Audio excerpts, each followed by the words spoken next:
This video is brought to you by Ageless Geeks.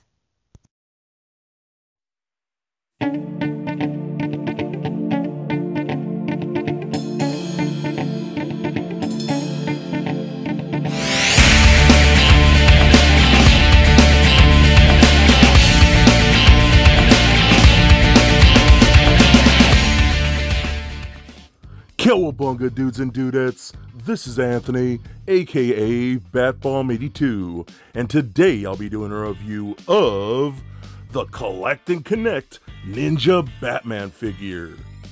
Now as you can see, I have all the pieces laid out to build Ninja Batman. So I'm going to snap these things together and let's see what we have. Alright guys, now let's take a closer look at Ninja Batman. And I will say this. In my personal opinion, this might be the best figure ever since this whole DC Multiverse thing has become an actual line, since they departed since the DC Universe Classics. That's just my opinion, but honestly, this is a really cool figure and probably one of the best that Mattel has done in a long time, and I'm super excited about that.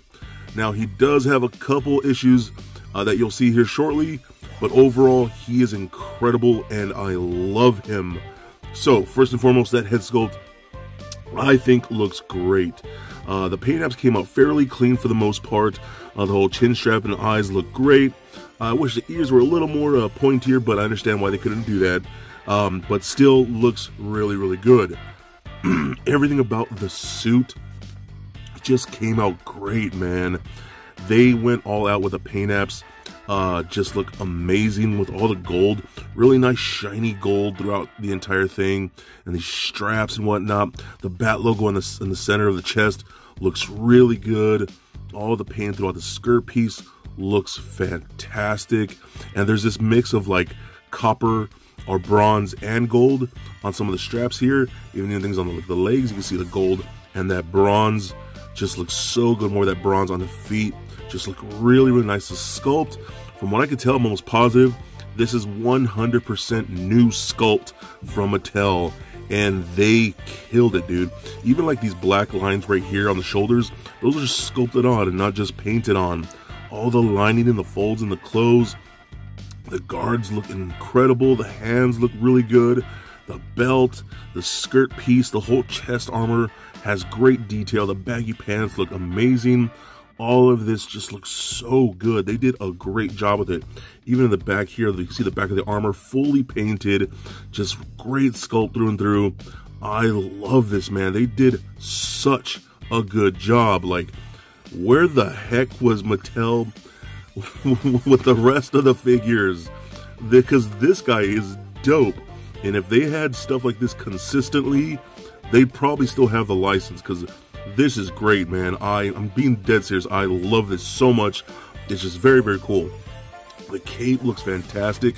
What I love is this, it's a nice, soft, rubbery, pliable plastic, so it does not hinder articulation whatsoever. It just looks good. It fits properly. It lays properly. I love it. It's so good. Like, I know I'm talking about this a lot, but man, I'm being serious. This is definitely one of the best figures that Mattel has done in a long time. It kind of sucks that it's a collect and connect, so you have to get the entire wave or try and buy them separately at a higher price, but he's worth it. I'm being dead serious. He is totally worth it because he's a kick-ass action figure. Alright, so without all that away, let's check out some of his accessories.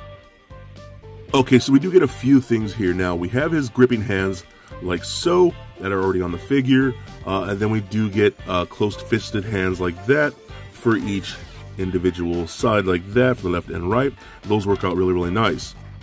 Now, he does have his katana, which is fantastic, very well done. The scabbard looks great with the gray wrapping. You got the gold little bat symbols to trim out the whole thing. I think it looks really, really cool. And the katana itself, the handles painted very well with the black, the gray inlay, and then the gold trim. Pull that out like so, and then it's just a very nice katana through and through. I really dig how this looks, and he can hold that in his hand either hand actually just fine, and it stays in there, and he has a very good grip on it, and I think that works out great. Now, here's one of my complaints real quick. The scabbard is very cool, but it's hollow on one side, which is kind of ridiculous. Now, what you can do when you put it in the thing, like this, you slide that in there, and you can see the blade in there, which is kind of dumb. And I feel like they screwed that up, because what I noticed when I'm pulling around, see how the blade just pops out like that? Yeah, that happens a lot, and it just does not stay in there like it wanted to, because this isn't covered. I don't know why they did that. So many other toys have full scabbards that don't have zero issues. I don't know if they're just saving on plastic. I don't know, but maybe it's a safety thing. I really have no clue, but that's kind of ridiculous. I wish they would have had a little more plastic, at least toward the bottom, to hold the blade in from like popping out like that. So that's one issue I have. Another issue I have is, where do you put this thing? Because there is absolutely no place to attach it to the belt, to the back, wherever it may be. There's just no place to do it. Now, what I've had to do is, with this gripping hand, you can actually take the fingers and stick them in the part of the handle like that, to the point where he actually like grips it, and then you can pose it to look like he's holding it at his side or at his belt like that, and you'll see some pictures later on. But you can do that, but that doesn't really holster it, so it's kind of dumb how they designed it. I'm not sure why they didn't give us some way to actually mount the katana or something like that, so that's kind of dumb and a little disappointing, but it's not terrible. You know, you can still get to do some really cool stuff with it, but overall it's still pretty good. So yeah, not a whole ton of accessories, but what you do get here is pretty nice. Okay, so now let's check out his articulation here. It's actually really good. My only, and again, one of my other minor complaints is that he's a little loose in some areas. Not crazy, he's not very super wobbly, but he is a tiny bit loose in some areas. And maybe that's just my figure, you know, maybe yours might be a little better, but let's check this out here. So the head is on a ball joint, does roll around like so. Head goes all the way up that far, which is really nice, down that far, and pivots side to side, so that's very good. Arms and go full 360 just like so, all the way up and out that far. Rotation at the bicep. Double jointed elbows, that's very, very nice. Rotation at the wrist as well as a hinge at the wrist. We get an ab crunch that crunches forward that much, back about that far. Rotation at the waist. Hip joints that kick forward that much, back about that far. The hips are probably the most loose thing here, so they're kind of a little floppity, nothing crazy. It doesn't really, he'll stand just fine, but it's just a little loose there. So you got rotation in upper thigh, and that's a little looser than I would prefer, but it still looks really, really good. We got double jointed knees, so it kicks back about that far. Ankle joints go up, down, and a very good ankle rocker. So overall, I am in love with this figure. I think it is fantastic. I think they did such a killer job. It is definitely, again, one of the best figures that Mattel has done in a very long time. Now, you'll see here in a bit with some of the size comparisons, but probably my biggest issue, he is very tall. He is probably more closer to the 7-inch scale type figures, and you'll see that he towers over the basic like DC Multiverse figures and the DC Universe Classics figures. That throws me off. I don't know why they decided to go big on him.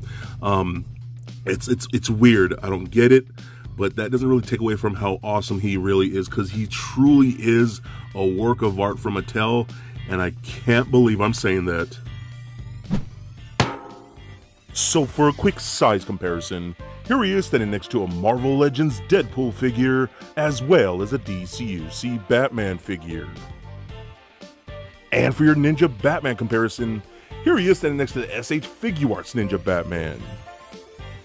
And for even more Batman comparison, here he is standing next to a couple other Mattel Batman figures, the Injustice 2 die-cast metal Batman and Gotham by Gaslight Batman.